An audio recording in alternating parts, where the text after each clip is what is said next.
Ce que je vais essayer de faire, c'est peut-être quelque chose qui n'a peut-être pas eu lieu, en tout cas dans tout ce que j'ai pu lire sur les questions d'autorité et de confiance.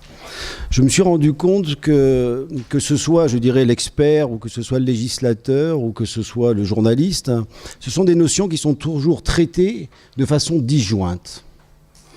Vous trouverez très peu dans la littérature spécialisée d'articles qui portent à la fois sur l'autorité et sur la confiance. Vous avez la revue du CIEP, qui a été publiée, une publication de la revue de Sèvres qui paraît à peu près tous les trimestres, qui titrait « Autorité et confiance et éducation ». Autorité, confiance et éducation, sous l'autorité et la férule de Laurence Cornu, professeur d'université, sociologue. Et donc, comme je n'ai pas voulu utiliser de diaporama, vous ne le verrez pas, mais je tiens à votre disposition les diapos, si vous voulez. En fait, quand on regarde après le détail du contenu des différentes interventions et des différents intervenants qui ont rédigé des articles, à aucun moment, il y a un article sur autorité et confiance. Il y a des articles sur l'autorité, puis il y a des articles sur la confiance. Mais il n'y a pas d'article, il n'y a rien sur la relation qu'il existe. Tout mon travail aujourd'hui va consister à essayer d'apporter des éléments de conclusion en vous disant que finalement, on n'est quasiment pas rendu sur cette réflexion-là parce qu'on a oublié l'essentiel, c'est la relation. Depuis tout à l'heure, on parle de confiance, mais la confiance, c'est d'abord une affaire de relation. Je suis désolé de vous le dire, la confiance, si vous reprenez l'étymologie latine, c'est d'abord la foi. Donc vous voyez, on est quand même loin de la laïcité. La confiance, confidérer, c'est à un moment donné se donner à l'autre parce qu'à un moment donné, on lui donne l'essentiel de ce que j'ai, c'est-à-dire ce qui compte le plus pour moi, et je le donne à l'autre. Je ne le donne pas à l'autre parce qu'a priori j'ai confiance, je le donne à l'autre parce que tout simplement, je considère que je ne peux pas le porter moi tout seul. Donc la confiance, ce n'est pas d'abord la confiance en soi. La confiance, à l'origine, c'est d'abord la confiance en l'autre. La question de l'autorité, chers collègues, d'abord une affaire de relation. Il ne peut pas y avoir de relation d'autorité sans un espace qui le définit. Nous sommes dans une relation d'autorité. Je suis dans une position de chair, j'ai un micro, j'ai un ordinateur, je vous regarde, vous m'observez, vous m'écoutez parce que vous êtes sympathique et courtois.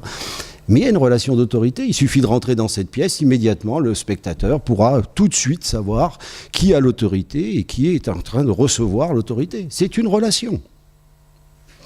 La vraie question que l'on doit se poser, c'est de savoir comment on fait conjuguer à tous les temps l'autorité qui est déjà en soi une relation et la confiance qui est aussi en soi une relation. Alors, il me dire, oui, mais ça veut dire qu'on n'est pas arrivé. Mais non, on n'est pas arrivé. On n'est pas arrivé parce que justement, c'est réintroduire un peu de complexité. Et si aujourd'hui, nous en sommes tous rendus à faire beaucoup d'années d'études pour être des enseignants, c'est parce que c'est complexe, cette relation-là. Et qu'elle ne s'inscrit pas uniquement, je dirais, dans le quotidien de notre professionnalité, quelle qu'elle puisse être, que depuis, je dirais, l'enseignant, que moi je considère comme étant au-dessus, jusqu'à l'inspecteur général, qui est plutôt en dessous, parce qu'évidemment, lui, on ne le voit pas. Ce sont des ensembles de relations d'autorité et de confiance mutuelle, mais qui ne sont pas parlées, pas dites, sous-entendues, voire parfois mal entendues. Je vais vous lire un petit passage d'un article qui a été publié dans la revue du CREN. L'article s'appelle « Nostalgie et mutation de l'autorité ». C'est tombé là. Alors, ça tombait bien. J'étais en train de mettre une touche finale à mon intervention. Je ne savais pas trop quoi vous dire. J'ai tombé sur cet article. Merveilleux. Je dis enfin, j'ai mon introduction. Comment exercer son autorité quand on n'est pas un maître ? On est plutôt dans le premier degré, mais la question du maître, finalement, celle du professeur est encore pire. Le maître, quelque part, à un moment donné, est placé dans une situation de subalterne par rapport au professeur, parce que le professeur enseigne au maître, je vous rappelle, dans l'étymologie. Alors, je vous lis la partie. Corinne commence par évoquer sa difficulté à réaliser qu'elle est effectivement devenue professeure. Ouvrez les guillemets, c'est marrant de se dire « Oh, eh ben dis donc, je suis prof ». Moi, à mon âge, ça fait que 3 ans, j'en reviens toujours pas, voilà. Et elle rit. Donc c'est un entretien d'explicitation qui est rendu.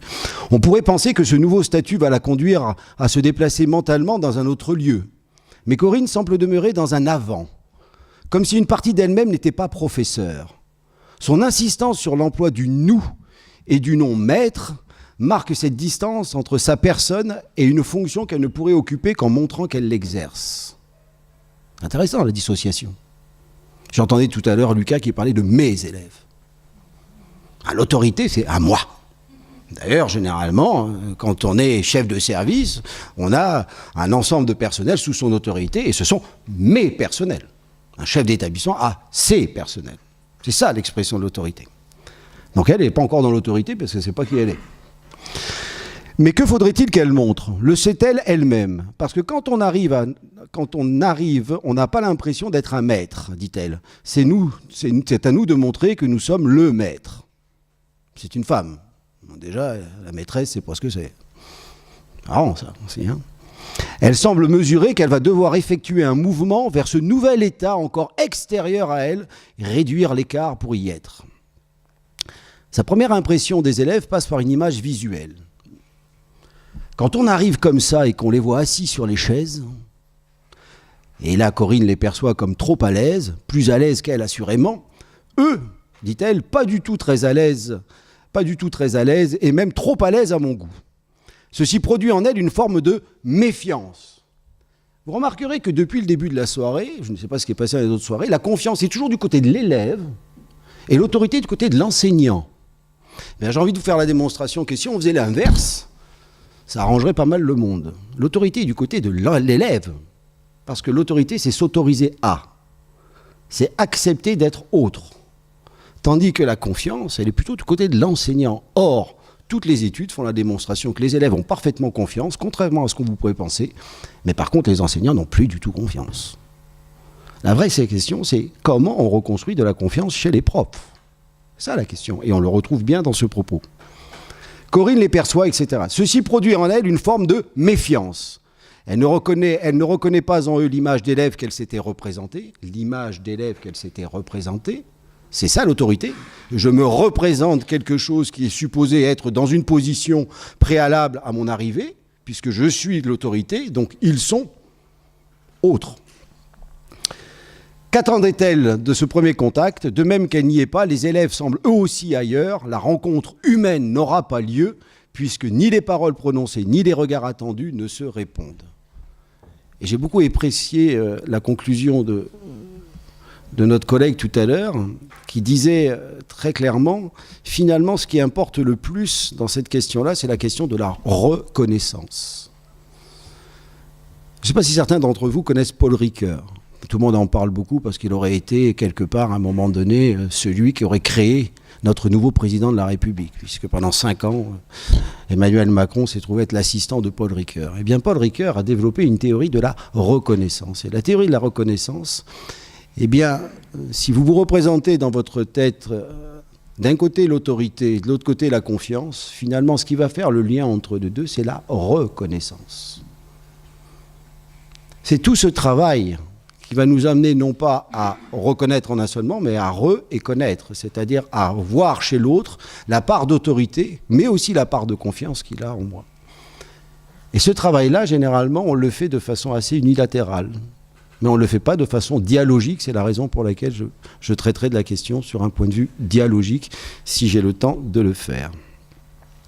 Alors je vais revenir un petit peu à ces deux notions d'autorité et de confiance. Bon, c'est un grand classique, hein, on essaie de toujours de définir ce dont on parle.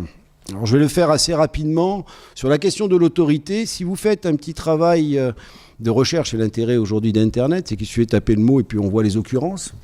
La question de l'autorité revient très souvent du côté du politique et du côté, généralement, on va dire grosso modo, des ministères régaliens de l'État. Ce qui est normal, c'est tout à fait ce que disait Max Weber, hein, c'est le monopole de la violence, hein, c'est-à-dire que c'est bien du côté de la force publique que se situe l'autorité. Bien, si vous dites sur confiance, alors là, d'abord, il n'y a pas grand-chose. Alors vous avez tout sur l'estime de soi, l'empathie, la bienveillance, le care, ça, il y a plein de choses. Mais sur la confiance, figurez-vous, et j'ai même été jusqu'à la FNAC pour leur demander s'ils avaient des bouquins sur la confiance. Eh bien, à la FNAC à Paris, il n'y a pas de bouquin sur la confiance. Donc la confiance n'est pas un concept. Tout au mieux, c'est une notion qu'on utilise parfois parce qu'on n'a pas d'autres mots à mettre derrière. Et pourtant, on verra que c'est une notion qui a un sens un peu particulier. Pour la question de l'autorité, je vais vous lire une phrase de Jean-Pierre Aubin. Jean-Pierre Aubin était inspecteur général établissement et vie scolaire. Et c'est quelqu'un que je vous invite à aller rencontrer sur le net. Non pas parce qu'il officie, puisqu'il n'officie plus, mais parce qu'il a laissé derrière lui des traces importantes d'interventions et de petits articles qui sont formidables. Il a travaillé sur la question de l'autorité. Il dit la chose suivante: l'autorité est une notion complexe qui émarge à des champs sémantiques les plus variés, psychologiques et relationnels, culturel et social, religieux et politique. Religieux et politique. Il associe la religion et le politique, c'est intéressant. Et qui prend des sens différents selon l'auxiliaire qu'il introduit: faire autorité, être une autorité ou avoir de l'autorité. 3 sens très différents qui font que si vous mettez ça en face de confiance, vous n'avez pas le même impact sur la confiance. Faire autorité, il n'y a pas besoin de discuter de confiance puisque c'est fait. Avoir de l'autorité, c'est en cours. Et être autoritaire, c'est plutôt mal parti. Donc vous voyez qu'il y a une graduation sur la question de l'autorité. Il y a différentes formes d'autorité. Après, je me suis amusé à reprendre trois auteurs, mais on ne peut même pas appeler ça des auteurs, on va dire des sommités. Socrate. Vous allez voir l'évolution du sens quand même dans le temps. Notre jeunesse est mal élevée. Socrate.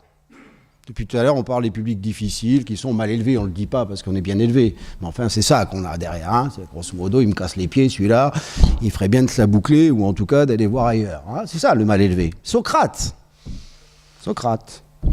Notre jeunesse est mal élevée. Elle se moque de l'autorité et n'a aucun respect pour les anciens.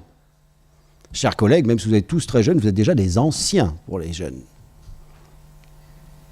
Donc la question de l'autorité faisait déjà débat dans la Grèce antique. Hannah Arendt, je ne conseille pas de la lire, c'est complexe, mais je vous conseille de lire des gens qui ont lu Hannah Arendt, et ceux-là, généralement, ils sont plus simples.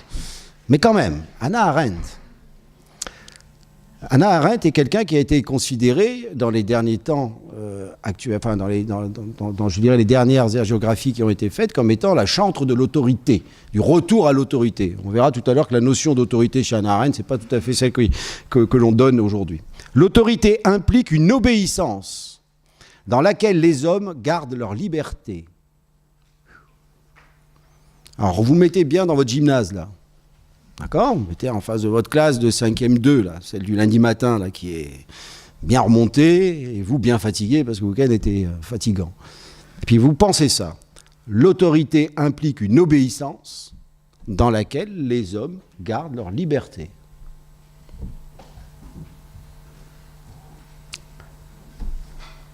Ça écarte, hein, cette affaire-là. Hein. Mais en même temps, c'est ça. Troisième, Jean Housset. Alors, il n'est pas nécessairement, je dirais, au même niveau que les deux autres, mais quand même, c'est un philosophe de l'éducation. Et alors, on est en 92, là, déjà, on est plus en avance. Hein.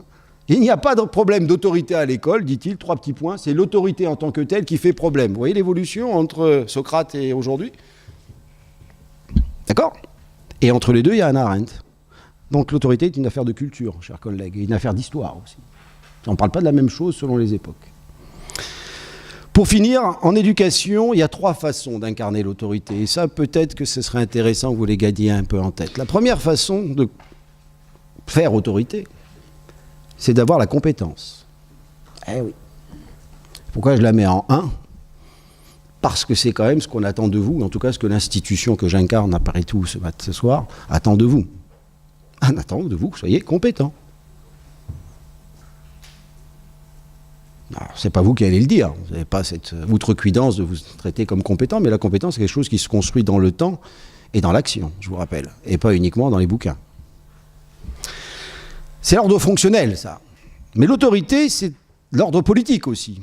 Et c'est quoi le politique ? C'est celui qui fait du lien, le politique. C'est celui qui fait la police, au sens qui fait la cité. C'est celui qui organise la cité. Vous organisez votre classe. C'est à vous de faire du lien. Plein d'exemples ont été donnés ce soir, absolument extraordinaires, sur des moments où les collègues qui sont intervenus ont dit, voilà, mon rôle à un moment donné, c'est de retisser du lien. C'est la fameuse phrase de Jean-Paul Delahaye, c'est ne laisser aucun enfant sur le bas-côté. C'est ça. sur son rapport sur la grande pauvreté, c'est ne laisser personne sur le côté. C'est ça la question de tisser le lien. Et c'est une question éminemment politique, celle-ci. Alors qu'on est dans un système où, depuis la maternelle jusqu'à l'université, le but du jeu, c'est de séparer. C'est notre sport national. Séparer. Toi à droite, toi à gauche. Et depuis la petite section maternelle. Eh bien, malgré cela, parce qu'on est compétent, on doit continuer à maintenir le lien qui nous impose et qui s'impose à nous. Pourquoi faut-il construire ce lien ? Parce que vous ne pourrez pas construire d'apprentissage si à un moment donné vous n'avez pas une solidarité collective. Parce que je suis désolé de vous le dire, chers collègues, quand on apprend à l'école, on apprend nécessairement avec les autres puisqu'ils sont là, physiquement. Donc s'il y a peut-être une chose aussi sur laquelle il faudrait travailler, c'est peut-être laisser tomber un peu la dimension solipsiste et individuelle de la confiance en soi, mais plutôt travailler sur la confiance collective. C'est comment on crée une confiance avec sa classe. C'est pas la même chose. C'est pas la même chose. Mais en tout cas, une chose est certaine, c'est que si vous arrivez à créer une confiance dans la classe, vous avez de fortes chances de ne pas avoir à vous préoccuper de la confiance de chacun des individus qui la composent. Par contre, si vous cherchez à tisser individuellement une confiance avec chacun, il y a de fortes chances que vous terminiez, vous, à l'infirmerie, et que la classe n'y arrive pas. Mais avoir la confiance de tous, c'est une compétence. Je n'ai pas la solution. Je vous envoie des éléments, c'est des messages sur lesquels il faudra qu'on travaille. Le troisième ordre de la reconnaissance de l'autorité, c'est l'ordre éthique. C'est ce que nous dit Hannah Arendt, c'est la posture. D'ailleurs, plusieurs fois, le terme de posture a été intervenu dans les propos préliminaires. C'est une posture soucieuse à la fois de respecter l'autre et d'assurer la responsabilité de ce que l'on représente et de ce que l'on fait. Ça veut dire quoi ? C'est Hannah Arendt qui le dit très bien. Il dit, vous savez, l'autorité, c'est pas nécessairement ce que je sais. L'autorité, c'est que je sais que ce que j'incarne, c'est l'humanité. C'est l'humanité en moi. C'est-à-dire que ce que je vous donne, les enfants, c'est ce qu'il y a de mieux de l'humanité. Et c'est parce que c'est le mieux de l'humanité alors que j'ai autorité sur vous. Et je vais simplement, j'aurai pas le temps de tout développer, c'est bien dommage, mais c'est exactement ce vers quoi j'aurais souhaité tendre aujourd'hui. C'est qu'en fait, vous ne pouvez pas dissocier la question de l'autorité et de la confiance sans la notion de discipline d'enseignement et sans la notion d'apprentissage. Sinon, vous êtes dans un mode de fonctionnement totalement avide. Il a manqué deux choses aujourd'hui dans les propos antérieurs, je ne les ai pas entendus. C'est la question de la discipline. Parce que si je ne suis pas porteur de quelque chose qui a du sens dans l'histoire, et que quelque part je me sens celui qui va passer à la génération suivante ce qu'on m'a légué à moi-même, et que je n'en suis pas non seulement le dépositaire, mais j'en suis aussi le gardien pour la génération suivante, alors il n'y a pas d'autorité. C'est ça que nous dit Hannah Arendt. Voilà les trois. L'ordre fonctionnel, l'ordre politique, l'ordre éthique. Donc il y a trois façons d'incarner l'autorité. Revenez à mon propos liminaire sur cette jeune collègue qui parle de son rôle de maîtresse. Cette dissociation finalement de personnalité, cette incapacité qu'elle peut avoir à un moment donné à se sentir les trois en même temps. C'est ça la difficulté de l'autorité. Si on va maintenant du côté de la confiance, je vous ai dit au départ que la confiance avait quelque chose à voir avec la foi. Mais la confiance a aussi quelque chose à voir avec l'économie. La confiance, c'est le fiduciaire. C'est-à-dire fiduciaire, c'est grosso modo l'argent que je confie à quelqu'un qui m'appartient parce qu'à un moment donné, je pense qu'il est mieux entre ses mains qu'entre les miennes. C'est la banque. Les premiers usages du terme de confiance, c'était la foi et l'économie. D'ailleurs, les traités les plus élaborés en termes de confiance sont les traités d'économie. Vous avez un très beau bouquin de Yann Algan qui est sorti il y a 2 ans, je crois, ou l'an dernier, qui s'appelle « La société de la défiance », en parlant de la société française. C'est un économiste. C'est-à-dire que, grosso modo, il dit les Français, depuis la maternelle, on leur apprend à être les uns contre les autres. Donc ils ont complètement intégré cela, ils sont dans une compétition interindividuelle permanente, ils sont tout le temps en train de régler des comptes avec tout le monde, et à commencer avec leur propre institution en qui ils n'ont absolument pas confiance. Ils sont dans une logique corporatiste, c'est-à-dire qu'à partir du moment où ils sont quelque part, ils sont persuadés que les autres sont là pour leur bouffer le pain. Donc résultat des courses, chers collègues, c'est ce que nous dit Yann Algan, c'est pas moi qui le dis, Yann Algan, il dit, résultat des courses, c'est que ça se paye économiquement. C'est-à-dire que si aujourd'hui la France n'est pas compétitive sur le marché, c'est parce que tout simplement, on passe plus de temps à se bouffer la tête les uns les autres qu'à véritablement faire corps et s'unir pour travailler ensemble. C'est pour ça que lorsque j'étais dans ma fonction de délégué que j'ai arrêté, je disais toujours le vivre ensemble n'a aucun sens. On vit ensemble en France, mais faire ensemble, travailler ensemble, c'est pas la même celle-là. C'est pas la même. Vous comprenez? C'est la question de la confiance. Si on veut aller jusqu'à quelque chose qui dépasse le modèle classique de « j'ai confiance ayez confiance », exactement, quelque part, à un moment, ce qu'on entend aujourd'hui, l'école de la confiance, ça fait un peu mantra quand même. C'est l'école de la confiance. On pourrait parler l'école confiante. Ça veut bien dire que quelque part, à un moment donné, on ne sait pas ce qu'on y met derrière. La confiance, c'est pas un slogan politique, la confiance. La confiance, c'est quelque chose qui engage totalement la personne, dans sa totalité. Et on verra qu'effectivement, Paul Ricoeur le dit très bien lorsqu'il parle de l'ipséité. L'ipséité, c'est la construction non pas de ce que je suis, c'est-à-dire mon moi intérieur que je protège, mais ce que je donne à voir de ce que je suis, c'est-à-dire qui je suis. C'est ça la confiance. Et je te dis qui je suis, parce qu'à un moment donné, tu vas me recevoir tel que je suis. Vous comprenez ? Tout à l'heure, Lucas le disait très bien sur les gamins. À un moment donné, la difficulté que l'on a, c'est que le gamin nous dit ce qu'il est, mais il ne nous dit pas ce qu'il est dans son rapport à l'autre. Il dit ce qu'il est. Il construit son modèle d'élève. Mais qu'est-ce qu'il y a derrière le modèle d'élève ? Qui il est ? Quelle est son identité sociale ? C'est le récit identitaire. C'est quel est ton récit ? Quelle histoire tu te racontes avec moi ? Quelle histoire on va se raconter ? Quel est ce discours narratif qu'on va se raconter, qui va faire qu'à un moment donné, tu vas non pas tomber dans la citoyenneté comme on tombe dans un verre d'eau, mais que quelque part, cette citoyenneté, tu vas l'intégrer en toi-même, dans ta relation à l'autre. C'est ça, la question de la confiance. La confiance n'est pas une donnée. Ça aussi, c'est quelque chose contre lequel il faut lutter. Grosso modo, le climat de confiance, c'est quelque chose qui existe. Non, ça n'existe pas, le climat de confiance. Il y a une très belle phrase d'un auteur qui dit que la confiance, c'est Roland Reiter qui dit ça, la confiance, c'est le doute raisonnable concernant autrui. C'est ça, la confiance. Et c'est ce qui se passe quand vous allez acheter une voiture dans un concessionnaire, vous avez une confiance limitée en votre bonheur. Vous savez que quelque part, à un moment donné, c'est le principe de John Stuart Mill, c'est la main invisible, il y a quelque chose où il va vous entourlouper, mais en même temps, vous allez bien construire un climat de confiance, parce que sinon, vous ne signerez jamais votre contrat qui va vous engager pour quelques milliers d'euros. C'est quelque chose de raisonné et de raisonnable. C'est pour ça que ça n'est plus la foi, parce que la foi n'est ni raisonnée ni raisonnable. C'est pour ça que l'autorité protège de la foi. Parce que s'il y avait de la confiance sans autorité, eh bien ce serait la croyance de tous. Et donc, du gourou.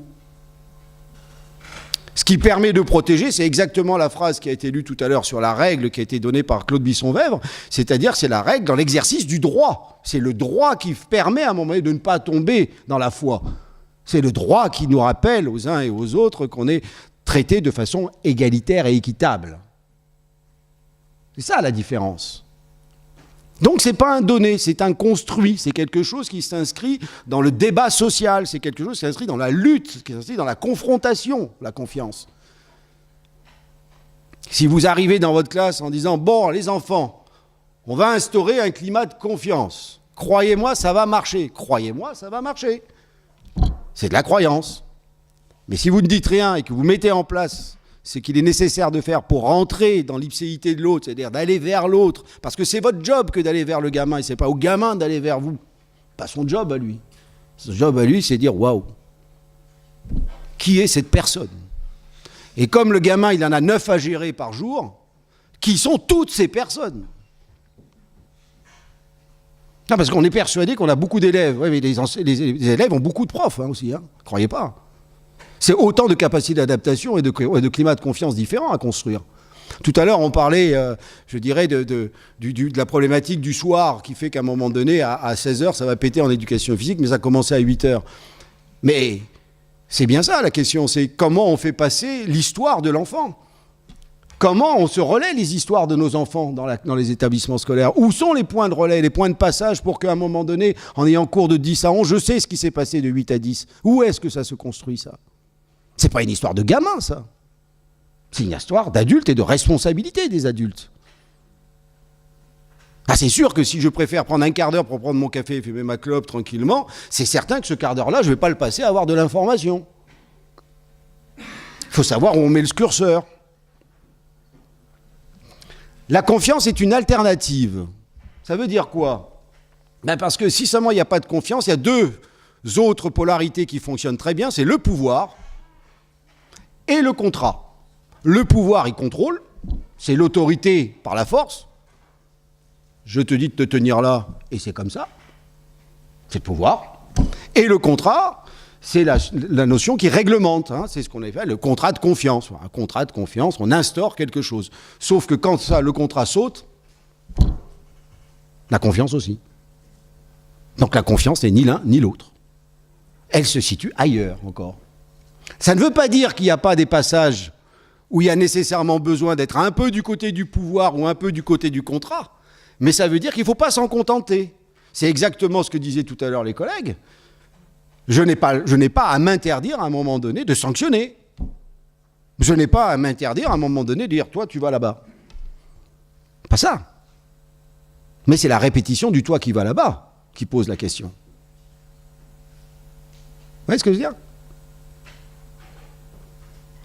Petit exemple pris dans la réalité du quotidien d'un chef d'établissement. Il faut quand même savoir que tous les matins, c'est une classe, hein, c'est pas moi qui le dis, hein, ce sont les travaux qui ont été réalisés par un des étudiants, maintenant doctorant et puis maintenant maître de conférence d'Éric de Barbieux. C'est le collège invisible. C'est une classe qui descend tous les jours. Hein. On parle d'un contrat de confiance. Une classe, sur un établissement de 20, c'est une classe, donc il n'y a que 19 classes qui travaillent, il y en a toujours une qui est en dehors du travail. Ça interroge ça quand même. Hein. La confiance permet, une fois établie, de créer un nouveau mode de relation fondé sur 3 éléments très avantageux. Alors vous verrez que l'intérêt de la confiance, c'est que finalement, c'est pas étonnant que ce soit un principe économique, c'est que derrière, il y a des avantages. Sonnant et trébuchant. Il y a 3 avantages. Retenez bien ces 3 S. La sérénité. D'ailleurs, on l'a entendu dans les propos. Maintenant, ça va mieux. Ouf. Ma classe de 5e 2 du lundi matin, ça va, ça passe. Je suis serein.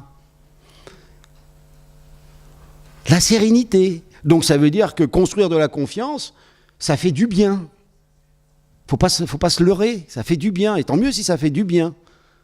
La deuxième chose, c'est la sécurité. Parce que quand il y a confiance, il y a nécessairement de la part de l'enseignant la capacité de repérer les signaux faibles, parce qu'il connaît ces gamins. Or, on sait que les micro-violences s'insinuent dans les cours parce que les enseignants sont aveugles, parce qu'ils n'ont pas cette sécurité, parce qu'ils ne connaissent pas ou ils connaissent mal leurs enfants. La question de la sécurité est co-substantielle de la question de la confiance. L'enfant se donnera à faire une connerie le jour où il aura confiance en vous, parce qu'il attendra que vous le verrez. Que le voyez, pardon. On connaît tout ça. Le gamin qui va la faire, il va dire « Ah ouais, carton rouge, monsieur. » Ben oui, carton rouge. Mais j'ai confiance. Je sais que ce ne sera pas le carton, je ne sais pas quelle couleur. Celui-là, je le connais. Puis le 3e S, et celui-ci est encore plus important, c'est la simplicité. Quand on a confiance, c'est simple, c'est facile.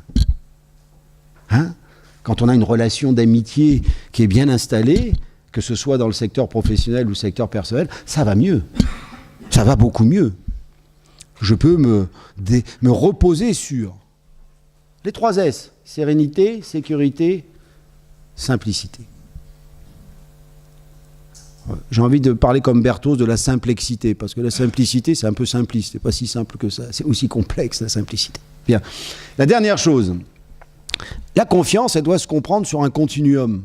Parce que le fait de dire qu'il y a un état de confiance, c'est une erreur de la conscience. C'est un continuum, puisqu'on a deux autres mots qui fonctionnent très bien, c'est la méfiance et la défiance. D'ailleurs, vous remarquerez qu'on en parle de... Alors, je me suis amusé aussi à taper le mot défiance et méfiance, ils reviennent beaucoup plus. C'est bon, ça permet de voir un peu dans quel état de la société nous sommes. Vous tapez méfiance et défiance, bam, vous avez confiance. Méfiance et défiance sont deux expressions d'une rupture de confiance qui ne sont pas de même nature. Eh oui. La défiance, c'est quand c'est une confiance qui a été perdue. C'est la pire, celle-là. C'est exactement la société française face à ces politiques. Ils sont défiants. On ne la leur refait pas. Une fois, deux fois, trois fois, quatre fois, cinq fois, ça va. C'est exactement ce que dit dans un de ses derniers bouquins de 2017 Anne Barrère sur l'état, je dirais, des enseignants, puisqu'elle fait un travail sur le mal-être des enseignants. C'est exactement ce qu'elle dit. Elle ne titre pas le terme de méfiance, de défiance, mais c'est ça. C'est-à-dire que ras-le-bol des priorités, ras-le-bol des réformes, ras-le-bol de machin, ras-le-bol, voilà, c'est ça. C'est la défiance, c'est-à-dire qu'à un moment donné, trop, c'est trop. Mais c'est beaucoup plus difficile de reconstruire la confiance à partir de la défiance, parce que le contrat de confiance, lui, a été rompu à un moment donné dans le passé. Et il faut revenir à ce moment historique pour le déconstruire et reconstruire après. C'est la pire des choses qui puisse arriver à un enseignant, la défiance. Parce que ça veut dire qu'à un moment donné, il a loupé quelque chose quelque part, et il faut qu'il fasse son travail de recherche de l'endroit où ça a cassé. Et les enfants sont extrêmement sensibles et extrêmement défiants et non pas méfiants. Ils ne sont pas méfiants. Ils sont tellement peu méfiants qu'ils sont exposés à toutes les formes de radicalisation, ils sont exposés à toutes les formes, je dirais, d'intégrisme, parce qu'ils ne sont pas méfiants. Mais ils deviennent défiants. Et la méfiance, c'est quoi ? Eh bien, c'est tout simplement face à une nouveauté, à quelque chose qui s'inscrit dans mon univers que je ne connaissais pas, c'est d'accepter à un moment donné une part d'incertitude dans ma relation à l'autre. C'est ça la méfiance. Je me méfie. Mais la méfiance n'interdit pas la construction de la confiance. Au contraire, je dirais, elle l'appelle la construction de la confiance. Les élèves sont, dans un premier temps, quand vous les rencontrez, ils sont méfiants. D'ailleurs, très souvent, on appelle ça dans notre jargon, c'est le moment où ils nous testent. Voilà, ils vont essayer des choses juste pour voir jusqu'où ils peuvent aller dans le contrat de confiance. Et puis quand les choses sont installées, effectivement, ils se sentent mieux. C'est pour ça que la question de l'ordre et de l'autorité n'est absolument pas abjecte. Au contraire, elle est au cœur de cette construction-là. Parce que l'enfant se sent beaucoup plus, je dirais, protégé quand à un moment donné, il connaît la loi, que lorsqu'il ne la connaît pas. La vraie question, c'est quand vous avez construit quelque chose avec les élèves, tout votre travail, ce n'est pas le déconstruire d'un seul coup. Parce que sinon, ils deviennent défiants. Et je pense que c'est à ce niveau-là que se joue la question de la dialogique. Alors je passe sur un certain nombre de détails, parce que sinon je ne finirai pas. Qu'est-ce que c'est que la dialogique ? Parce que c'est un terme que j'ai utilisé. La dialogique, c'est tout simplement d'essayer de forcer nos esprits à ne plus être dans une logique dichotomique et antinomique des choses. On est des cartésiens, on aime bien séparer les choses. La dialogique, et ça vient de la pensée complexe de Morin, c'est au contraire essayer de voir dans les opposés, la mort, la vie, qu'est-ce qui les réunit ? Ce que spontanément on dirait confiance et autorité, c'est deux choses qui se tournent au dos. Non, qu'est-ce qui les unit ? Parce que je vous rappelle que c'est dans l'action que ça se joue, et dans l'action, tout est uni. Tout est dans tout. Et vous avez les trois zones principes qui sont le système, l'hologrammatique, et le troisième système, c'est la circularité causale. C'est les quatre grands éléments de la pensée complexe de Morin, c'est-à-dire qui fait qu'à un moment donné, quand on veut embrasser la complexité du réel, il faut avoir ces quatre éléments. Moi, je m'intéresse plus particulièrement à la dialogique, parce que, spontanément, quand on regarde la littérature, ce que je vous disais en introduction, eh bien, on sépare autorité et confiance, et on ne les traite jamais ensemble, où on a des relations, je dirais, de défiance entre ces deux notions. Donc, mon travail, ça a été d'essayer de construire cette relation. Alors, pourquoi cette relation est-elle dialogique ? Eh bien, parce que l'autorité, c'est quelque chose qui est une relation fondée sur une reconnaissance. C'est-à-dire que l'autorité, ça se voit. C'est ce que je vous disais tout à l'heure. L'autorité, elle n'a pas besoin de se vivre, elle se voit. C'est exactement quand vous rentrez dans un établissement scolaire, vous avez l'administration à gauche, la salle des profs à droite, c'est l'espace est orthonormé. L'espace déjà dit ce qui va se passer.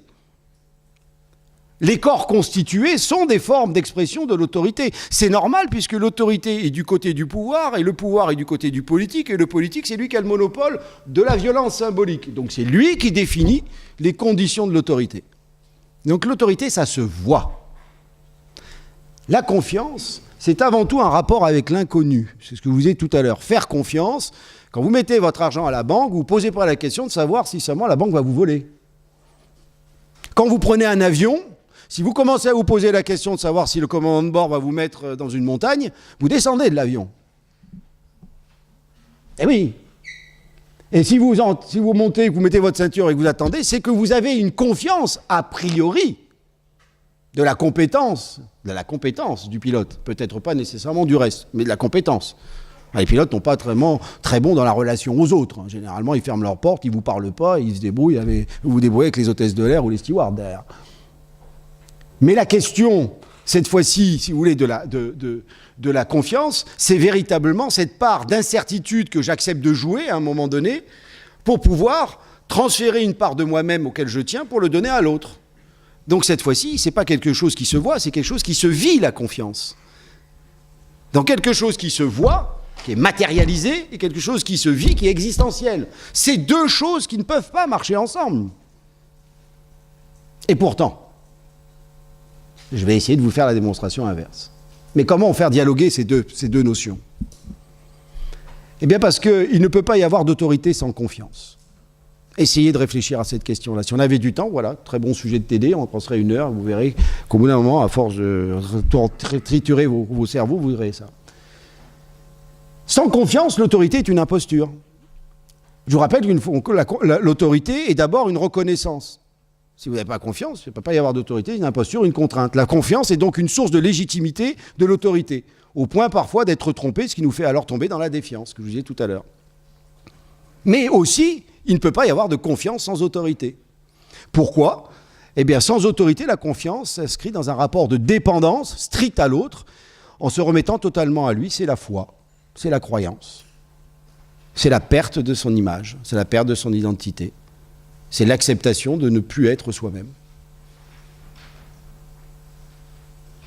Donc, l'idée, c'est de simplement essayer de faire dialoguer ces deux notions, puisqu'on se rend compte que l'une ne peut aller sans l'autre, et l'autre ne peut aller sans l'une. La seule solution que j'ai trouvée, et je ne pourrais pas vous la livrer puisqu'il est 21h13, mais je reviendrai l'année prochaine, c'est de rajouter ce que j'appelle une tierce réalité. Alors c'est quelque chose que j'emprunte à Mérieux, qui avait créé ça à l'époque pour essayer de redonner un peu de lustre à notre triangle pédagogique. La tierce réalité, c'est une troisième notion que je viens ajouter aux deux, autorité et confiance, pour tout simplement les mettre en relation et les faire dialoguer. Parce que si vous faites dialoguer autorité et confiance de façon conceptuelle, vous êtes un philosophe. C'est bien, vous écrivez de beaux bouquins. Vous appelez Paul Ricoeur, je ne m'appelle pas Paul Ricoeur. Moi, mon ambition, c'est d'essayer de faire en sorte de vous convaincre, de réfléchir à cette notion-là. Mais pour ça, il faut se mettre dans le contexte qui est le nôtre. Et notre contexte, chers collègues, et c'est là, à mon avis, qu'on a un travail absolument énorme à faire. Notre contexte, il est disciplinaire, il est didactique. Il est bien des deux pieds dans ce qui concerne l'enseignement de notre discipline, ici, Inc et Nunc. C'est ça, notre travail. Donc, autorité, confiance, EPS. A. Comment je vais interroger le volet 3 de ma discipline de telle façon à ce que j'organise mon activité avec les élèves pour tout simplement m'assurer que la relation autorité-confiance soit véritablement une relation fonctionnelle. Il y a une solution, c'est de dire que grosso modo, le trait d'union entre autorité et confiance, c'est la citoyenneté. C'est ce que je voulais dire tout à l'heure, mais je n'ai pas posé la question, je gardais pour moi puisque je voulais vous faire la surprise. C'est-à-dire que le trait d'union, c'est ce qui fait la citoyenneté. Et le citoyen, c'est celui qui est à la fois confiant en l'autorité, mais qui a aussi sa propre autorité. C'est ça le citoyen. Donc ça veut dire quoi ? Ça veut dire que si vous voulez faire une EPS constitutive ou contributive à la citoyenneté, eh bien, chers collègues, il va falloir totalement modifier, totalement remodeler vos contenus d'enseignement. C'est-à-dire qu'on devrait pouvoir entrer dans un gymnase, et je terminerai là-dessus, et de voir l'autorité et la confiance de l'enseignant avec ses élèves, et donc voir une éducation physique qui soit uniquement centrée sur les questions de citoyenneté et pas du tout centrée sur autre chose. Alors on va me dire, et la motricité dans tout ça? Eh bien justement, la difficulté, c'est en plus de ça de mettre la motricité. Ce qui remet complètement en cause notre système d'évaluation.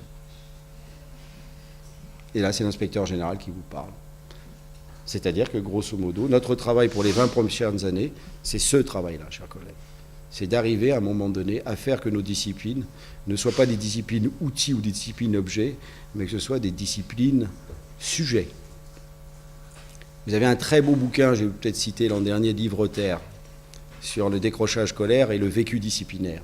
Yves Terre fait une étude extrêmement intéressante. Il interroge à peu près 1200 ou 1500 décrocheurs et il leur demande: à quel moment vous avez décroché, chers enfants? Tous, je dis bien tous, ont eu une expérience malheureuse dans une discipline. Chers collègues, ce n'est pas les consciences de classe qui font l'échec scolaire. Chers collègues, ce n'est pas la discrimination, ce n'est pas l'économie. Certes, ils y contribuent, mais c'est nos disciplines. Ça se joue dans nos classes. On peut tourner le problème dans tous les sens.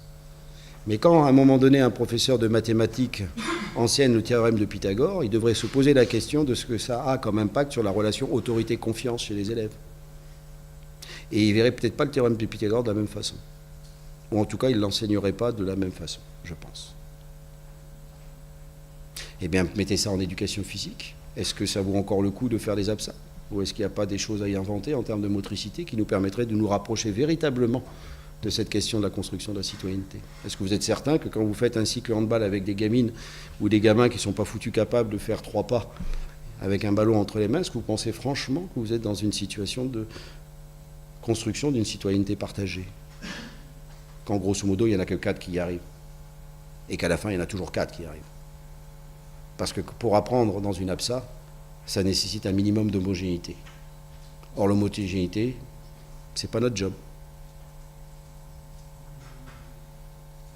Pourquoi, à votre avis, ils progressent dans les clubs? Parce que dans les clubs, ils sont homogènes.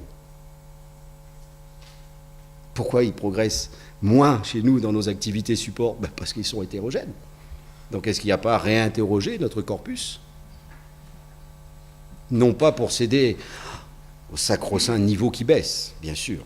Attention. N'oublions jamais que nous sommes là pour faire les sportifs de 2024, bien entendu, ça va de soi. Mais enfin, si c'est ça l'objectif, c'est à peu près 0,0005% de notre effectif qui sera les élus. Et ils ne passeront pas par l'école, vous rassurez. Par contre, les 99,99 autres, on leur propose quoi pour faire une citoyenneté motrice qui puisse leur permettre quand même, à un moment donné, de pouvoir vivre à peu près aisément dans leur corps. Je terminerai juste par cette anecdote qui m'a profondément marqué. Je fais une intervention sur sport et citoyenneté en présence de 2 recteurs. Le recteur de Corse, qui avait fait un rapport sur l'UNSS, pour dire tout le bien, évidemment, de nos AS, oubliant au passage les professeurs, mais ça, c'est pas grave, on a l'habitude. Et puis de l'autre côté, William Marois, recteur de Nantes. Grand recteur, il est passé par chez nous, par ici, il est repassé par là, il a fait à peu près une dizaine d'académies, c'est le formateur de tous les recteurs de France et de Navarre, 23 ans, je crois, de recteur, il a vu 5 ministres, je vous passe les détails, il est blindé.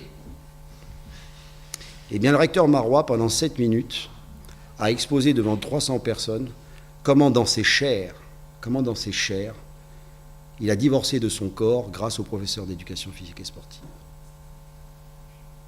Comment il a pu subir la pire des atrocités et la pire des violences pendant les 4 années où il a fait de l'éducation physique et sportive. Et de dire à la fin avec un petit sourire ironique, et en plus de ça, je ne leur en veux pas. Il n'en a jamais voulu à l'éducation physique. Là où il est passé, il n'a jamais rien fait contre le PS. Mes chers collègues, n'oubliez pas que je pense qu'on est beaucoup plus discriminants que les mathématiques et les lettres. Faisons attention. Nos enfants souffrent dans nos cours. Regardez-les. Et vous verrez que peut-être à un moment donné, vous arriverez à reconstruire un nouveau climat de confiance et d'autorité avec eux, quand à un moment donné, vous vous adresserez à eux avec les outils dont ils ont besoin pour vraiment se transformer, et pas nécessairement pour en faire des sportifs. Merci beaucoup.